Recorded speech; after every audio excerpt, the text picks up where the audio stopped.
the point is you gotta trill your way up to that note. I know that the song roll and it just like ends like there, but for the sake of practicing, we're just gonna let it roll out longer. If you can't get it up there with your trill, it's not in you, okay? And if I had like trouble hitting the notes, my teacher would always be like, okay, let's trill it. And we'll do the lip trill or tongue trill, usually lip trill because it's easier. And if I can't get it up with my lips, it means it's not in me. That has never happened to me. So she'd be like, you can do it. There's no excuse, you just have to hit that note. So on my good days, I would go up to G. I miss those days. I miss my high G days. And not with airy notes or high notes, just belting. I miss those G days, okay. So just trill it. I know this requires a lot of time, but boring, repeated practices will get the job done. There's just no bypassing. You can't. You just have to go through all that. I'm sorry, you just have to. And as for choosing the song genre, people will ask, is it better for you to choose a ballad instead of a fast number? It depends. I will tell you a slow cover that I did. I guess it's one of Taeyeon, All About You. 그대라는 시가 난 떠오를 때마다 외워두고 싶어 그댈 기억할 수 있게 잊지 말아요. Okay, that's the song. And is there a difference between choosing a slower number and a fast number? No, there isn't. Because you can always speed it up, the slow ones, and you can always slow it down, the fast ones. So it doesn't really matter, but I would say consider other factors. For example, the leap. And another one, everybody has a place where their voice changes. For example, if you go up, up, up, like na na na na na na na na na na. I tried really hard to get rid of this range, so I don't know if I will have to do it like artificially. So the note, like the couple of notes where you're very comfortable belting it out and you think you can, but you can't, and then you move on to the you just have to change that voice into a really airy voice to hit that note. That's your voice change area. You don't want a song that has a lot of those ranges, okay? Will sometimes have to be a balance of whether you rather do a leap than that range. A lot of people feel, you know what, I would just go for that range. The leap just bothers me so much. For some people, it's completely the other way. I rather leap than to like stay up here, up here, up here. I would go like an octave below C, C, C, C, C, and then hit that high C rather than B sharp, B sharp, B sharp, C, B sharp, C, B sharp, B sharp, C, C. I hate that. And most vocalists hate that. It's harder for you to do that because you have to like maintain the pitch up here. Of course, this is not at all relevant to people who are just born with Mariah Carey and Beyonce voices. So if you're one of those people, you're probably not watching, but if you are, just get out. So avoid voice change notes, avoid the leaps. And another thing to consider when you're choosing between a fast number and a slow number is if you're not hitting the notes, is whether it's a psychological thing or actual physical incapability. I don't want to say, but it is, okay. Whether it's your innate like vocal cord incapability that's blocking you from hitting that note, or it's your psychological fear. For a lot of people, it's here, including myself. So how do you know if it's that? Through the trill. If you can hit that note with your trill, you can hit it. And it's not always the same. If you're having an off day, it's not even gonna happen with your trill. Okay? Like if you're sick, it varies and you have to practice. So if you're hitting it with your trills but you can't with your actual voice, and when you're singing, it means it's in your head. What happens is, get it, let it roll. If it's high for you, what happens in your mind is you're seeing the hook, you're like, na na na na na na na, and you're like, it's coming. Na na na na na na na na. You're like, it's gonna happen, it's gonna happen. Do do do do do do. You're like, here we go, here we go, here we go. Get it, let it roll. I can't. That's what happens. The fear inside you gets the better of you and it just ruins it. So in your mind, a lot of people like jump or stand up if they feel like it's like a It's not that vertical stretch, it's more horizontal. I think I told you in my warm-up video that you're supposed to like let your voice go forward. Get it, let it roll. It's not get it, let it roll. It's not that, okay? You get it, let it roll. You're just giving it forward. So don't be like, it's just, okay? So get that in yours and just like play it over and over in your head that it's not, it's just, and it helps if you're just not thinking about it.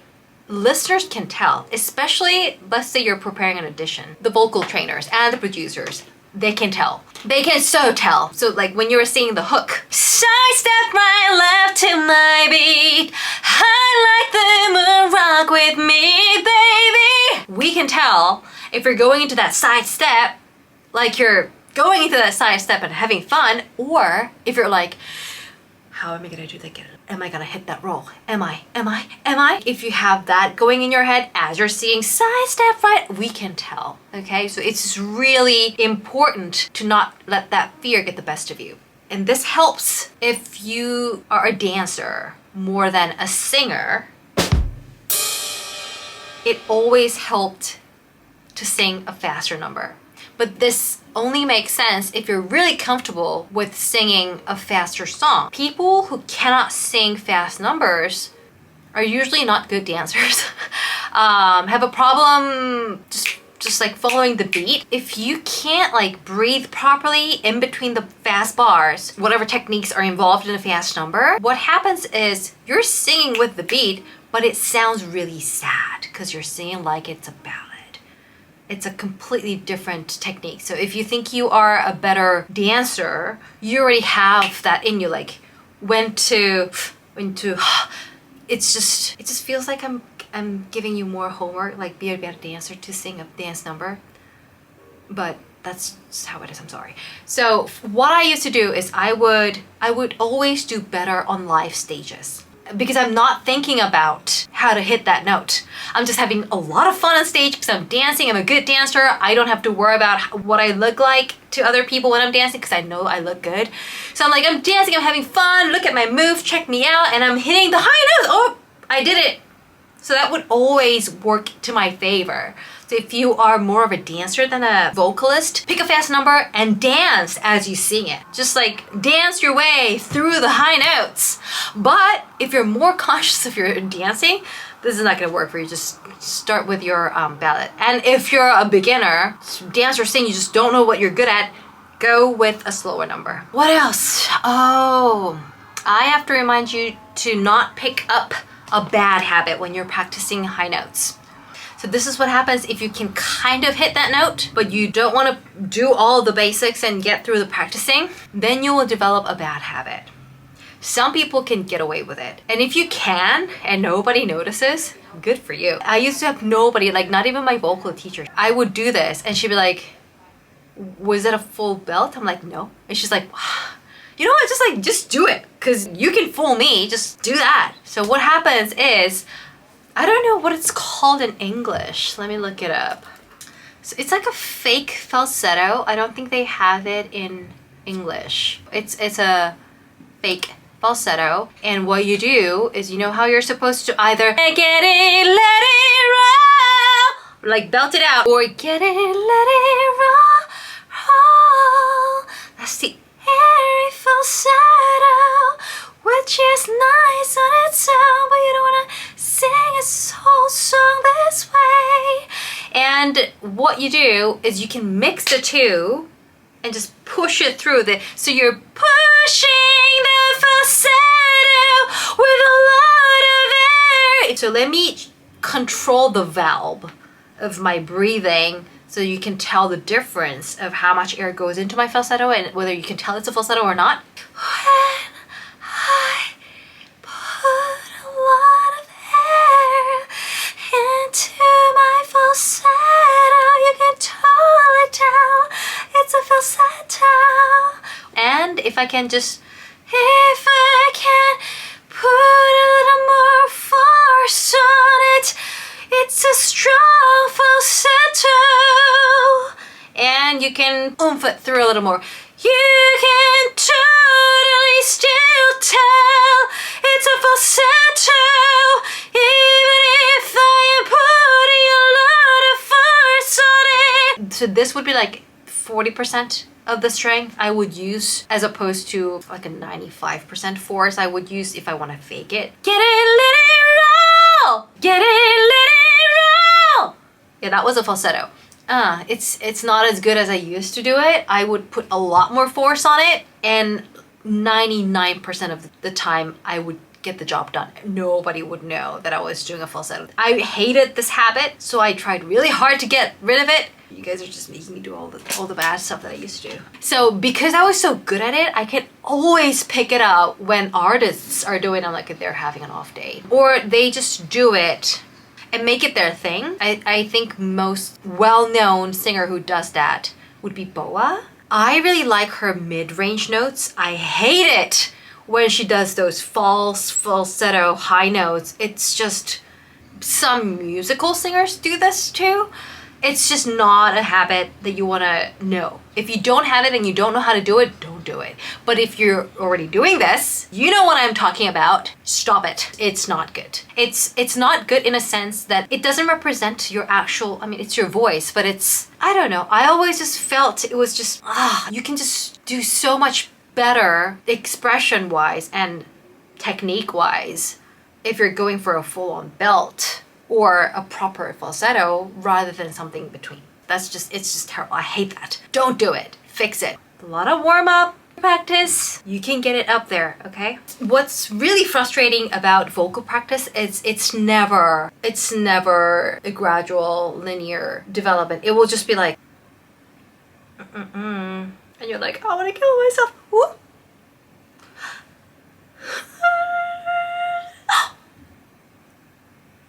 That's how it's gonna happen.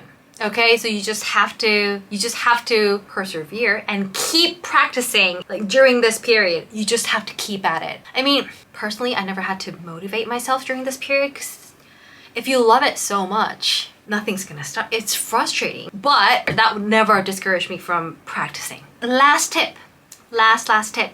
As you are practicing, you will see which vowels work better for you. So for example, get it, let it roll, not the easiest syllable for you to practice high notes. The C is not at all high, so it's a good song to practice your actual, like technically the note, but get it, let it roll, get it, let it roll is not the easiest to practice your high notes. Ha, ah is usually the easiest. Ooh sometimes works.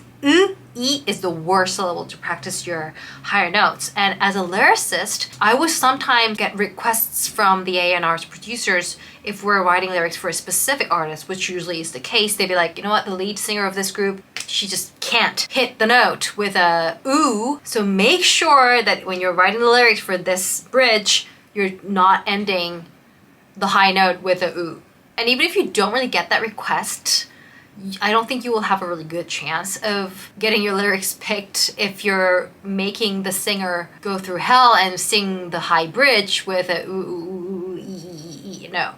So choose a song that hits the high note with ah, eh, ooh, yeah, na na na na.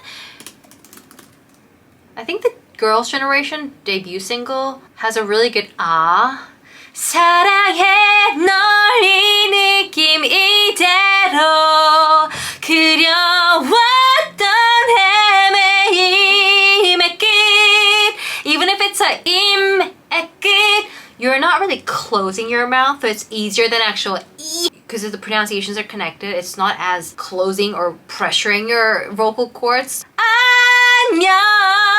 It's very ah. And here's another thing. Even if the actual syllable is closing, you can always choose to open it more up. Like for example, 이젠 안녕. If it's in your nature to like 녕, and you can't hit that note, 녕. You can make the same word sound very different and easier and more difficult for you to sing depending on how you open your mouth. 모든 나의 떨림처럼 you're gonna hit those notes, because it's just ha ha sound. If you're one of those weird people who find it much easier to sing with the closed vowels, go for it, okay? Just up to you. So that's it for today. I hope it helps. The key is repetition, okay? If you think this is gonna take up so much of your time, like you think you will need a full, you do need a full hour to do these, but if you have a half an hour, don't just not practice because you don't have enough time. If you only have a half an hour, don't just give up your practice for the day. Use that half hour to just warm up. You don't even have to hit the high notes, but that half hour of warming up, it's gonna help you hit the high note the day after when you have the full hour, okay? Practice every day and we're gonna hit those high notes. Next vocal lesson, ad libs. Stay tuned. Bye.